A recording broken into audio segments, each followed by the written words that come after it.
I have a funny story you might be able to edit into the intro. So in my podcast administration side of this role, which Claire does 90% of, I do about 5%. I was looking at like our stats and stuff, and I was like looking at the stats on Anchor, which is where we host this primarily. And I was like, oh, yeah, okay, not too bad considering we've had like 3 episodes. And then I click on our link to check the link to Google Podcasts, and it's actually replaced our podcast with an identically named podcast called Heart of the Matter. And it's all about your journey with the Lord Jesus. So I've contacted some people to try and sort out what's going on because I don't know. So if you're listening to this and expecting some commentary about the Lord Jesus, you're in the wrong spot. Okay, so when you suggested to us that you might have a funny story, did not see that one coming. Excellent. Edge of my seat now for the rest of your funny stories as they pop up today. That's it. You scrape the bottom of the barrel. So this is just you admitting that you're really bad at setting up the podcast?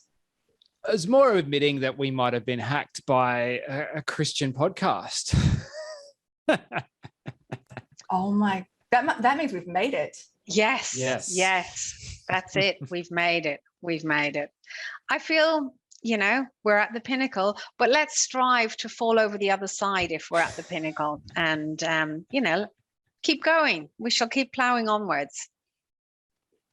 We shall. And to that end, hello and welcome to the Heart of the Matter podcast, not the Christian one, the other one, where Michael Breed and I will talk about all things heart related. I guess sometimes that has a religious angle. Yes, but not always. And today it doesn't. We're looking at a paper entitled Patient Names for Mechanical Circulatory Support Devices, Developing Emotional Insights. And this paper has been written by Professor Cara Wrigley and her team. Michael, are they based at University of Queensland? Is that right? Currently, yes. I think she was based at University of Sydney for a while, but I think she's moved up to University of Queensland recently. So now that we are thinking about the heart in relation to the mechanical circulatory support device, perhaps it would be a good time for our wider audience to explain a little bit more about exactly what we mean by these devices. And I think we'll hand over to our resident expert in that field, Michael. Thanks, Breed. It's always nice to be called an expert. I don't always feel that way, but it's nice to hear it. Mechanical circulatory support, commonly abbreviated for MCS, refers to sort of any group of devices that are used to manage patients with heart failure. And generally they're devices that are designed to, assist or replace a failing heart to pump blood around the body. The 2 main devices we fit into this category are ventricular assist devices, or LVADs, and total artificial hearts. And if you remember, we actually talked about artificial hearts and LVADs in our second episode of the podcast, Be Still My Beating Heart. So if you want a bit more information, you can click back and have a listen to that one. But generally, MCS devices, they consist of an implantable mechanical pump and the external peripheries. So these peripheries are things like the control units, the batteries, and any sort of additional patient accessories that are required to keep this thing functioning. So there's a lot of research on these devices out there relating to all sorts of different aspects, the clinical perspectives, the engineering perspectives, psychosocial issues, compliance, and so on. But I think the research in this paper is completely different. Yes, and this research looks at the emotional responses to daily experiences, which are driven by the design of the medical product or system. So the design element really is foregrounded in this piece, which I personally found really interesting. So in particular, the team elected to innovatively use design theory, which considers the entire experience of interacting with the product. So they're able to consider the day-to-day designed experience of the user, and by using changes in this realm, ultimately aim to improve quality of life. And so I think this is a lovely concrete example of health humanities, a dialogue between medicine and healthcare, human engagement, emotion, and understanding through design. So the importance of understanding the value of emotional engagement and response really comes to the fore here. So I'm really glad we're able to talk about this. Yes, and I think what's really interesting is their uncovering of the positive and negative emotions experienced in relation to the patient's product. And, I think it's good that we use that word. I know that in the medical realm, we use words like device, but it is a product. It is a commercial product.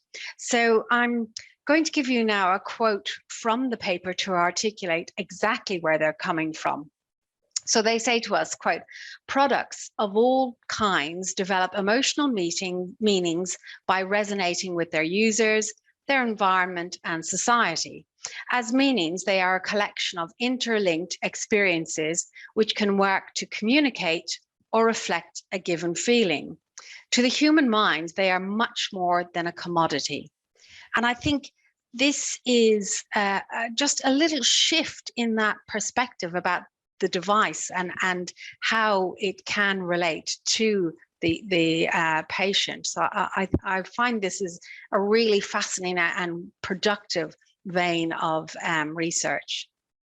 I agree with you, Breed. It's really interesting because products don't exist in isolation, right? They exist because we interact with them. And so it's not just about the product, it's about how human beings interact and associate. And everyone's association with the product is going to be different. And they had an example in the paper that I really liked, and sort of quoting from the paper, for example, rather than just being a lens and a shutter, a camera can represent memories for people. And so therefore, MCS devices mean more than just biomechanical assistance for pumping blood around the body. So designers, their job is to create positive emotional responses to products to increase things like brand loyalty and customer engagement.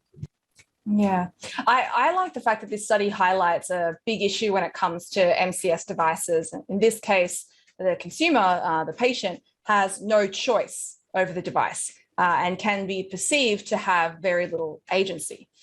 So it's important to try to find ways to promote a sense of choice, control, and agency. And this study suggests that this can be achieved by appealing to the patient at the level of affect.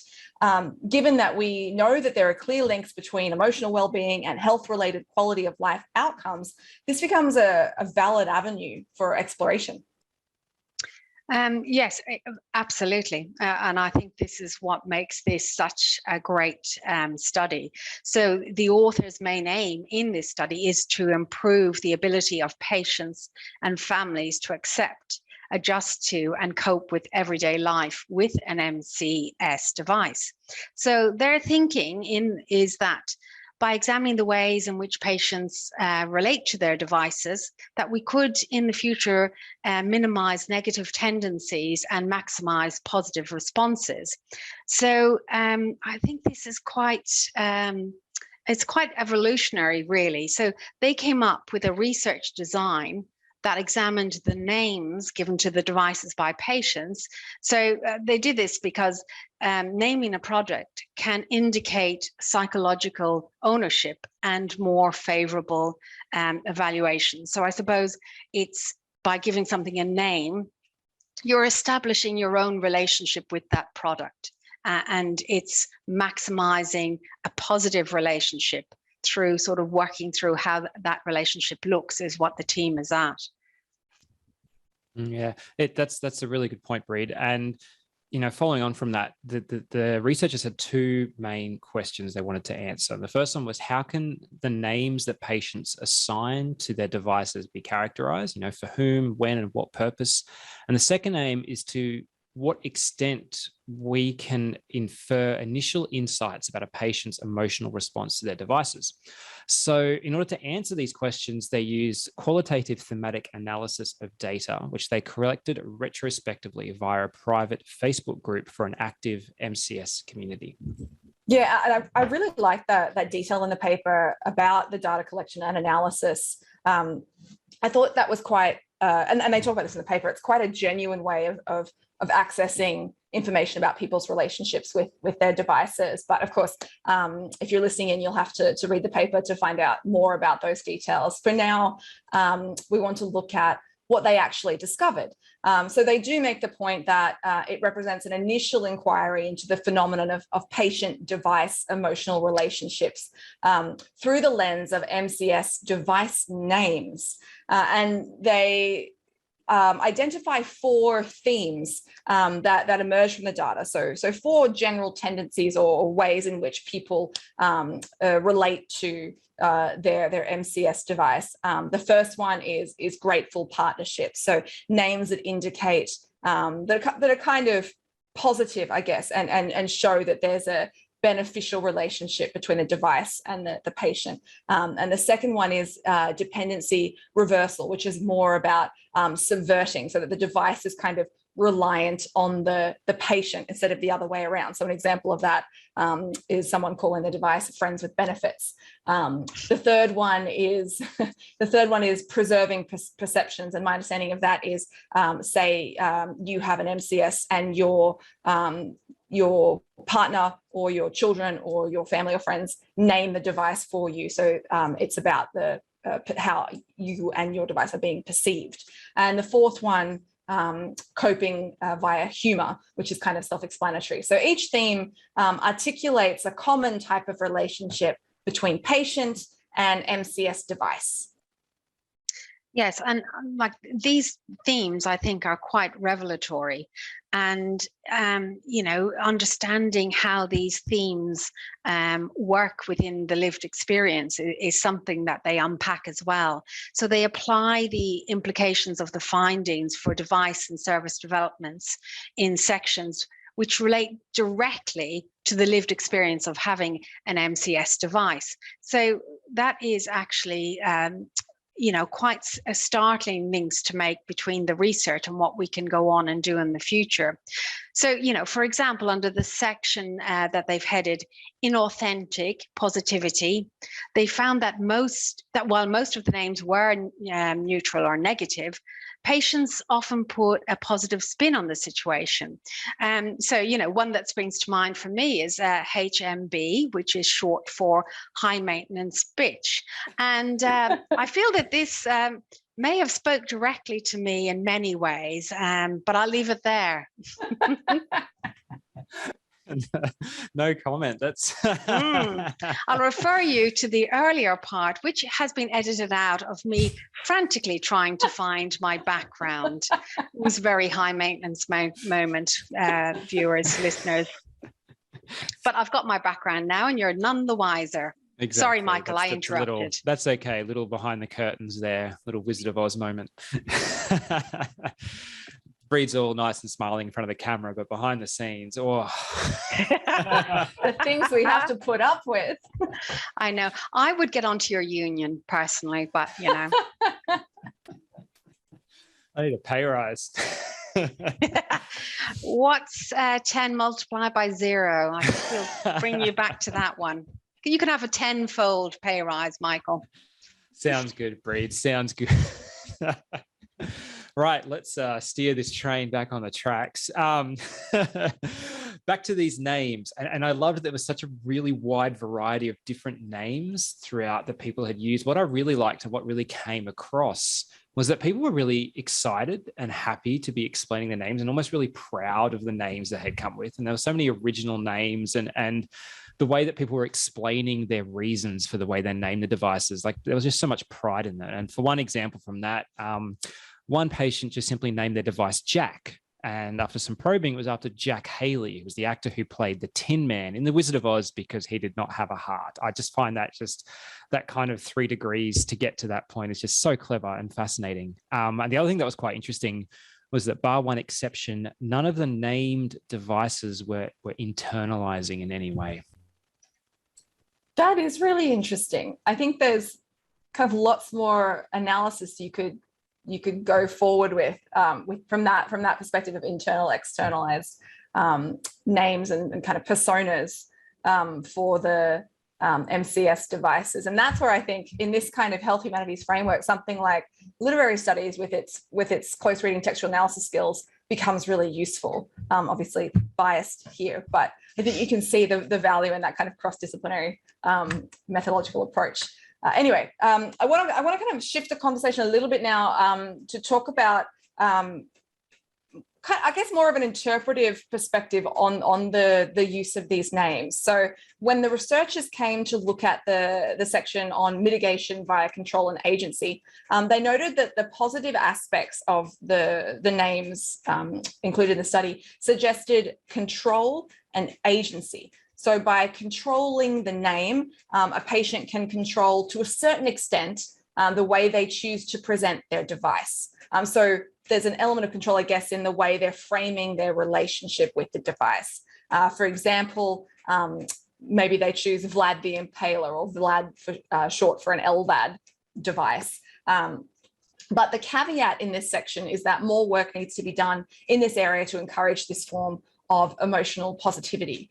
In particular, one aspect I found really intriguing was the need to enhance what they call feelings of choice, control, and agency. So a patient's sense of freedom and agency. And that's something that Michael and I actually noted in our research on pulselessness and Shakespeare. So that really sparked my interest at there. And we were talking about LVADs there. So there's a important area, I think, that needs further research around a patient's sense of agency. I find it fascinating that naming, which I think is a form of storytelling, it's narrative construction. You're creating an identity, you're creating a persona or a character. That act of naming can aid people in feeling that they have choice, that they have agency in what they're doing. So fascinating links there between the emotional relationships with a medical device and big questions about human agency and control and freedom. And underpinning all of that is really questions about identity, who we are, because that's what's kind of, I think, being threatened when we feel we don't have choice and we don't have agency, that we're not able to be who we feel we are. Yeah, and that also got me thinking about the author's suggestions that naming be encouraged by manufacturers. So, they say that we need to encourage this kind of positive relationship more. So they suggest things like including a naming option in the user interface of the controller. But then I was thinking, does that actually do the reverse and take away the potential kind of agency of the patient if it's actually being encouraged and predicted in some way? So anyway, I think these are fascinating questions around framed in this kind of health humanities perspective around human agency and control when it comes to our relationships with medical devices, and how we use storytelling elements like naming and creating characters to sort of understand our relationships with these things. So I'll stop there. Bree, please, over to you. I think you've touched a little bit on how they present their findings under the section mitigation via personalization and expression. So this speaks to what you are talking about there, because they suggest here that in making choices about the name, patients are adapting an unchangeable product to suit their own emotional needs. So that is, I think that links back to what you're saying about identity, that you don't want to be someone with the Mark 1 device. You want to be Breed, who has her HMB. That's the way I would like to be known. So I think it's this form of personalization could be supported in the future if we are clever about the way we design that personalization of the devices. So, I think you're right to be wary that if we structuralize how people personalize them, like put them into some sort of rigid structure, then you're losing the advantages that you're looking for. But for example, they talked about if your own mobile phone, you get the structure and you change it to suit your own personality by way of the cover you choose, or if you choose not to put a screen protector on a cover on it that says something about you, and I probably won't speak to you again, because I think, what are you doing with your life? Unless you've got massive insurance, that's not going anywhere, people. So this is one way we need to think about personalization, but not I would couch it in terms of not a structural personalization. I think that's really important because, you know, I've been pondering this since we started thinking about this paper and how how designers and how manufacturers would integrate this into such a device. Because while I think it's changing, early manufacturers of medical devices, this kind of thing isn't really considered. Like the priority is building a device, number one, that's going to work and that's going to keep the patient alive and it's not going to do the patient any harm. That's like the big three priorities for a lot of medical device companies and has been for a long time. I think that the full user experience is now coming to the forefront a lot more, particularly in the LVAD research space. There's a lot more industrial design happening. And I think a lot of it has come from this kind of research and a lot of the ground up things that patients are already doing to try and personalize their experience and try, as you guys have talked about, like a mitigation strategy. And it kind of brings to mind another example I found, and unfortunately I can't find it anymore. About 7 years ago, there was a patient, an LVAD patient called Cherie Amy, and I'm probably mispronouncing that one. But she self-published an ebook about 16 fashionable ways to wear an LVAD. So she had all these different suggestions of different bags and backpacks that you could use to help give some sort of personality or style, a sense of style to wearing an LVAD. Because in a way, you are wearing two different battery packs. You're wearing a controller pack. You look like a reject from a cheesy Batman spinoff, right? Like it's not always the nicest thing to have. So unfortunately, I can't find that ebook anymore. I think she's rebranded herself as a motivational speaker and has taken off a lot of her early publications from online. So if anyone can find it, that'd be great to see. I've got the screenshot of the book cover somewhere. It's really interesting, Michael. It makes me think, because I was thinking about this when we were talking before, there's almost a performance theory, performance studies aspect to this in how we perform our identities. And we need to think more from that perspective and bring that into the conversation for people who are living and kind of welcoming these devices into their lives and bodies, that then becomes part of how they perform identities. And so it does need to be more customizable and open to design. Yeah, and I think, you know, if you're listening to us and, you know, this is a complete topic outside of your sort of scope of practice, your experience, I think what we all can relate to in the current sort of situation is mask wearing. This is imposed on us. It's obviously just a minor detail compared to having to have an MCS device, but you'll see some people who just get on with it and wear the blue surgical mask, but then you'll see people who feel that they need to impose their personalities through the mask. And I don't know if you guys have got yours nearby. Have you got your masks nearby? No, I do not, but I know. So, I know. well, the one that I'm got? using today is pink. You know, I've decided Lovely. that I would like to have pink surgical masks, and that is me dealing with the situation of having the imposition of mask wearing. And I think just, you know, a minute part of the way I express myself. And I think that makes my relationship with mask wearing easier and more positive. And I think this is just, you know, the scratching the surface of what they're doing with this research.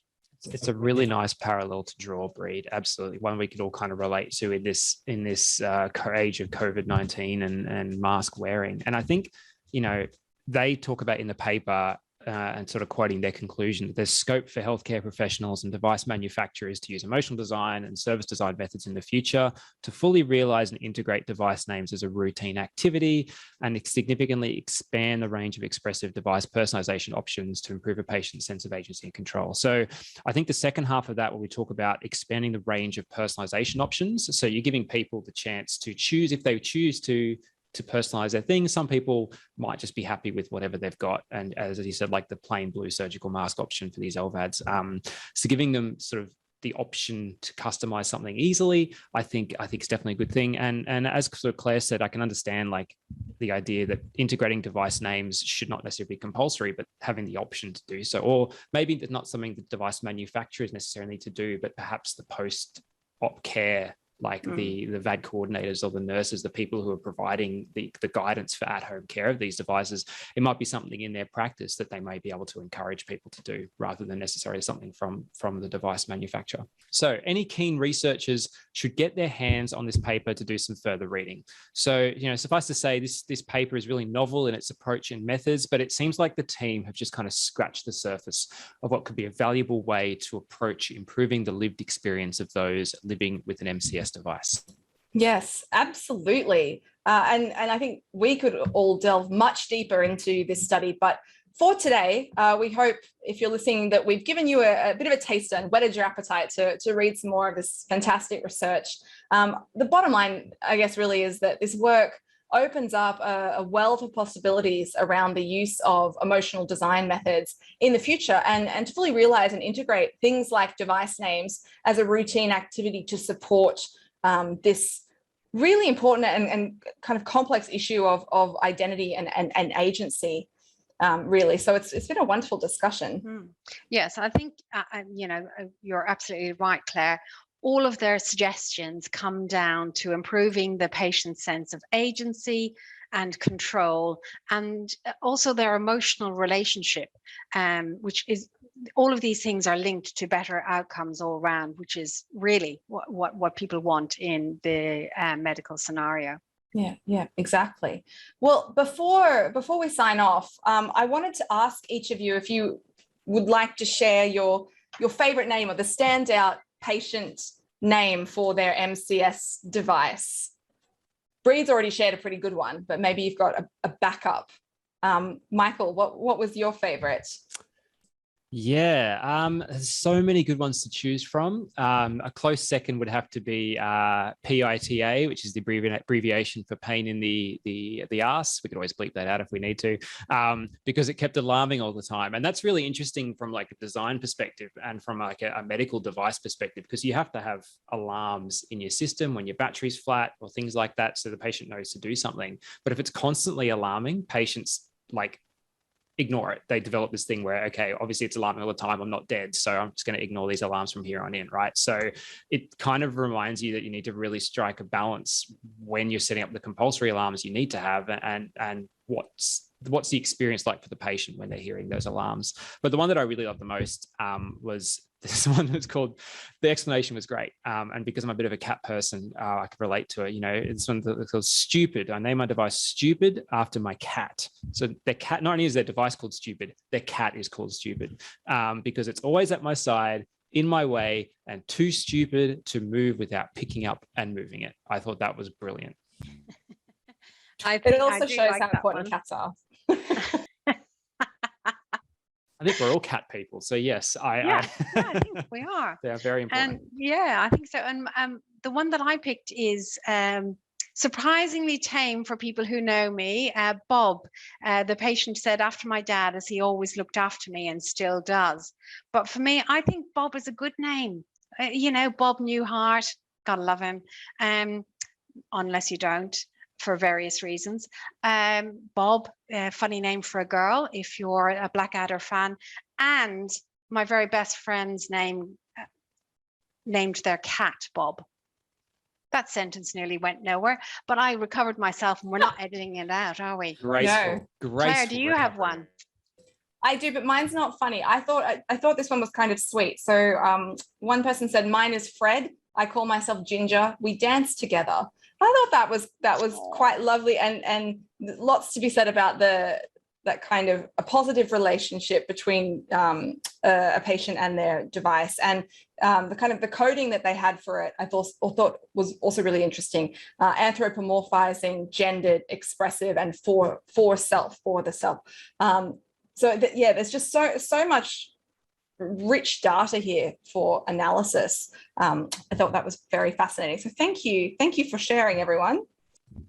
That's okay, Claire. But I think sadly we're going to have to leave it there for today. So thank you both, and that's a goodbye from me. And goodbye from me. And until next time, goodbye from me too.